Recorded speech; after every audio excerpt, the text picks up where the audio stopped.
జన్మే మన ఇద్దరికి ఉంటుందో లేదో, ఓ ఇంకో జన్మే మన ఇద్దరికి ఉంటుందో లేదో, ఆ జన్మల కూడా ఇప్పటిలాగే వదిలేస్తావేమో.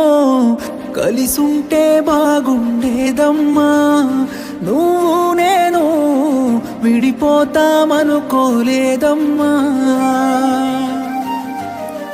ప్రాణంగా ప్రేమించానమ్మా, నిన్నే నేను దూరంగా వెళ్ళిపోయావమ్మా.